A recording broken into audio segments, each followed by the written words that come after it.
नमस्कार, बहुत स्वागत है आपका। प्राइम डिबेट देख रहे हैं आप, आपके साथ में जेपी शर्मा। कोरोना की लड़ाई आखिरकार इस तरफ जाएगी, ये आपने हमने किसी ने नहीं सोचा था। कोरोना से लड़ाई में संसाधनों के अभाव की चिंता, कब सड़कों पर हजारों किलोमीटर पैदल चलते मजदूरों पर आ ठहरी पता ही नहीं चला। मिलकर लड़ाई लड़ने के नारे तार तार हो गए और कोरोना से लड़ाई हमारी आपस की लड़ाई का सबब बन चुकी है। कई दिनों से बसों का मुद्दा छाया हुआ है। यूपी सरकार कांग्रेस के निशाने पर है। 1000 बसों की स्वीकृति की बात, बसों की सूची, ड्राइवरों के लाइसेंस और फिटनेस के कागजों तक पहुंची और अब कांग्रेस भाजपा आमने सामने है। खुद को मसीहा और दूसरे को मजदूरों का कातिल बताने का दौर चल रहा है। मजदूरों की मनोदशा का अंदाजा लगाइए, जिनकी चिंता धूप में पैदल चलना है, जिनकी चिंता गाड़ियों की फिटनेस और इंश्योरेंस नहीं है। आज इस मामले में प्राइम डिबेट में बहस होगी और सवाल उठता है कि जान है तो जहान है या रूल इज रूल।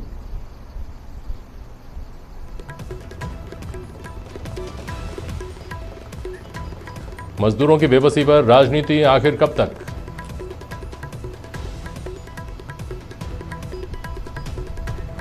और आपस में लड़ेंगे तो क्या ऐसे लड़ेंगे कोरोना से लड़ाई?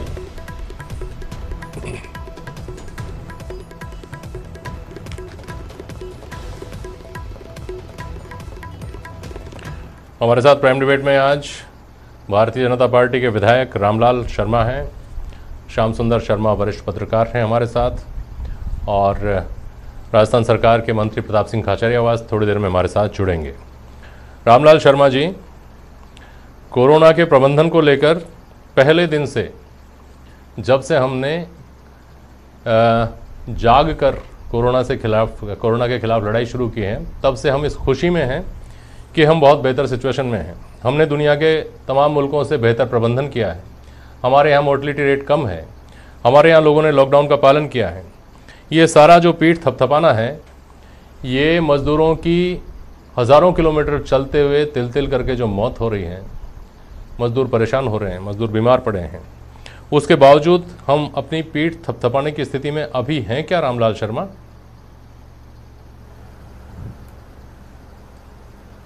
देखिए जेपी शर्मा जी, इस कोरोना की जब बीमारी के बारे में सब विधानसभा का सत्र चल रहा था, उस समय भी हमारे नेता प्रतिपक्ष गुलाब जी ने खड़े होकर कहा था कि इस कोरोना की लड़ाई को हम मिलकर लड़ेंगे और सरकार जैसा निर्णय करेगी उस निर्णय के हम साथ खड़े हैं। और आपने देखा होगा जेपी शर्मा जी की पिछले 2 महीनों के अंदर सरकार ने जो भी निर्णय लिया, भारतीय जनता पार्टी ने सहर्ष उसका स्वागत किया और स्वागत के साथ साथ उसके साथ खड़ी रही।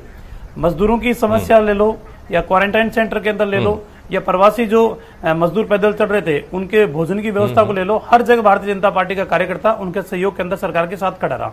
लेकिन दुर्भाग्य इस बात का कि एक तरफ तो आप सहयोग की बात करो और दूसरी तरफ राजनीतिक दावपेच के साथ आप वक्तव्य जारी करते रहो, ये एक पीड़ादायक बात है।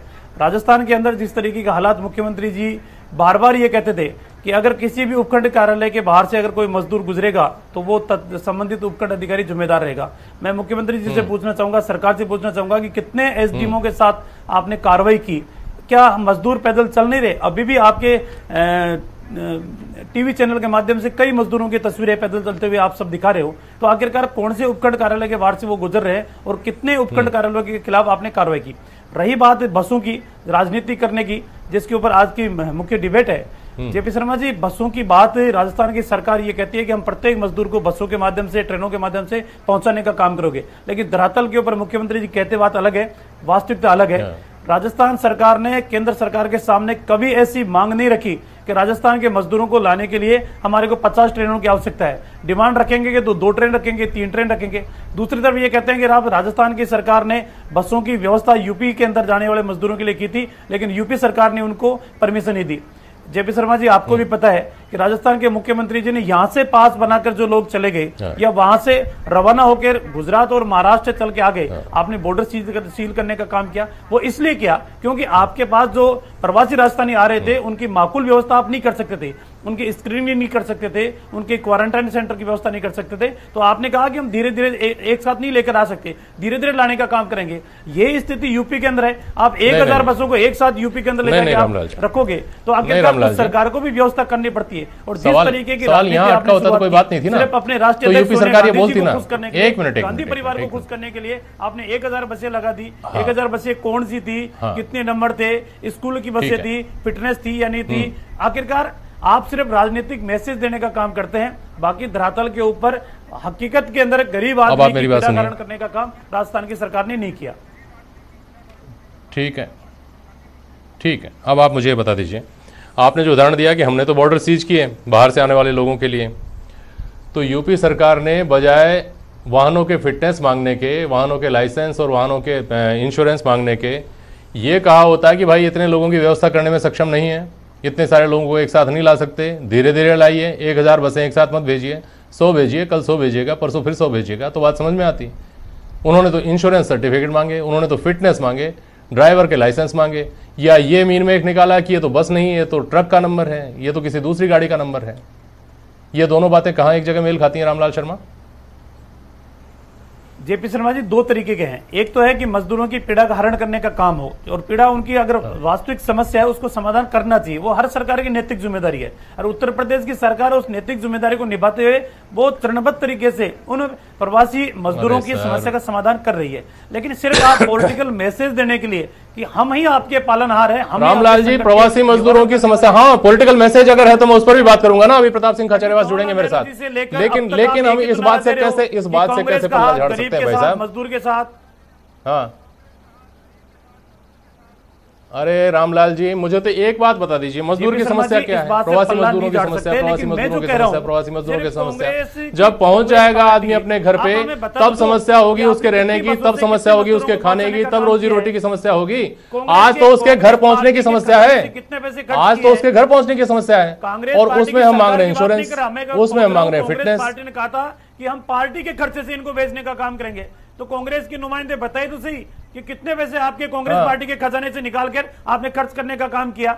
जितने भी राजस्थान के अंदर सोनिया गांधी जी को खुश करने की जो व्यवस्थाएं की है राजस्थान सरकार ने, वो परिवहन विभाग ने की है, न कि कांग्रेस पार्टी के खजाने से कोई 2 रुपए खर्च करने का काम किया है। रामलाल शर्मा जी, रामलाल शर्मा जी, सर देखिए, प्रताप सिंह खाचरियावास अभी जुड़ेंगे तो मैं उनके ऊपर जो सवाल बनते हैं उनके पास लेके जाऊंगा। हो सकता है आप कोई जायज सवाल उठा रहे हो, लेकिन मेरे सवाल का भी जवाब दीजिए।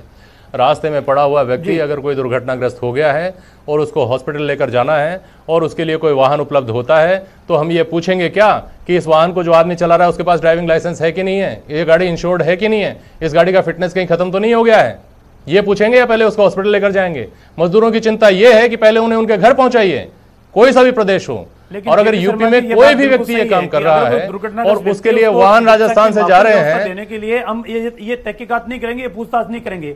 लेकिन जेपी शर्मा जी, राजनीति करने के लिए आप अगर इन्हीं बसों के अंदर कोई दुर्घटना हो जाएगी तो कल ने आपके मीडिया के माध्यम से कांग्रेस पार्टी इन्हीं प्रश्न कि आपने माकूल व्यवस्था क्यों नहीं, जांच केंद्र क्यों नहीं, आपने बैरिकेड लगा रखे थे बॉर्डर के ऊपर, उन्होंने चेक क्यों नहीं किया, तो फिर इसी तरीके के सवाल वो दागने का काम करेंगे।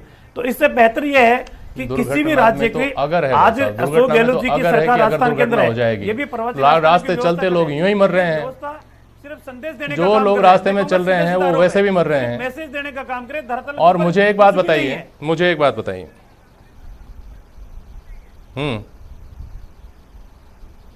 नहीं नहीं नहीं नहीं, ये रामलाल जी देखिए, ये बात तो हजम नहीं होगी, किसी को भी हजम नहीं होगी। अगर कोई व्यक्ति सहायता की दरकार अगर किसी को है तो वो सहायता आते वक्त ये नहीं देखता कि ये सहायता नॉर्म्स के हिसाब से है कि नहीं है, कोई नॉर्म्स नहीं देखता। आदमी को जब मदद की ज़रूरत होती है वो मदद मांगता है पहले। ये बात आप, हम और हम सब जो दूर से बैठकर देख रहे हैं ना, केवल आप ही नहीं, हम भी हैं, उसमें सब शामिल हैं। जो व्यक्ति दूर से बैठकर देख रहा है वो ये तय नहीं कर सकता कि मजदूरों की आवश्यकता सुरक्षित सफ़र है या जैसे तैसे घर पहुँचना है। श्याम सुंदर शर्मा, अगर आप मुझे सुन पा रहे हैं